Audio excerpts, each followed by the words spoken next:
Hello and welcome. In this video, we'll learn the 5 elements of shading. When we talk about realistic painting, everything starts with basic forms. The sphere teaches you how light behaves on form, and that knowledge applies to everything you paint. Once you understand light on form, you stop copying photos and start building form. Today, I will explain the 5 elements of shading using acrylics. First, let's decide the light direction. In this painting, the light is coming from the top left.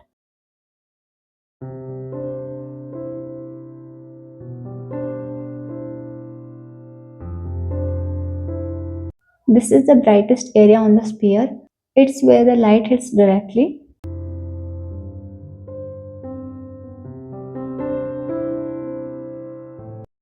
Next is the halftone.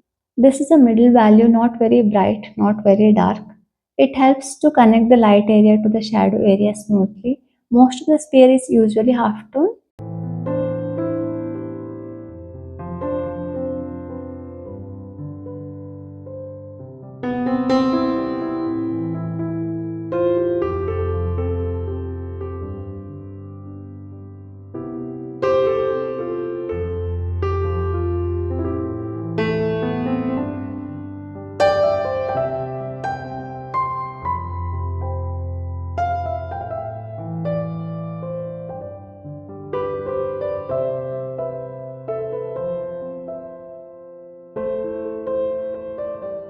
This is a soft, lighter area inside the shadow side. It appears because light bounces back from the surface below. Like reflected light is always lighter than the core shadow, darker than the halftone. This is small detail makes the sphere look solid and realistic.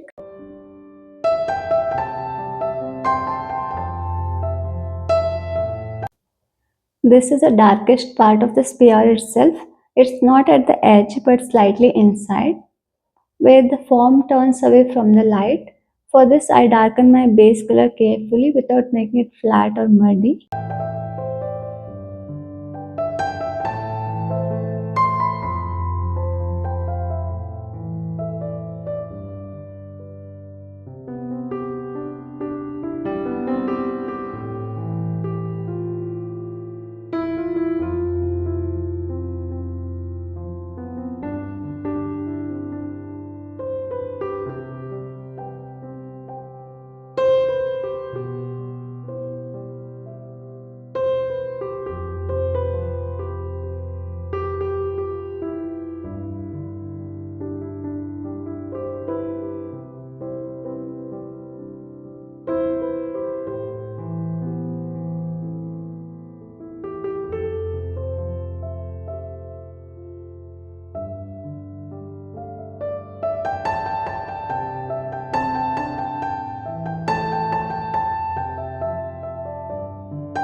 Finally, we have a cast shadow. This is the darkest value in the whole painting. It appears on the surface, not on the sphere. The shadow is darkest where the sphere touches the ground and becomes softer as it moves away. The most important rule to remember in this: keep the light areas and shadow areas separate, don't mix them randomly. When you clearly understand these five elements of shading, realism becomes easy and not confusing. This same shading rule works everywhere for basic shapes, fruits, buildings, and even full landscapes.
This will be the highlight,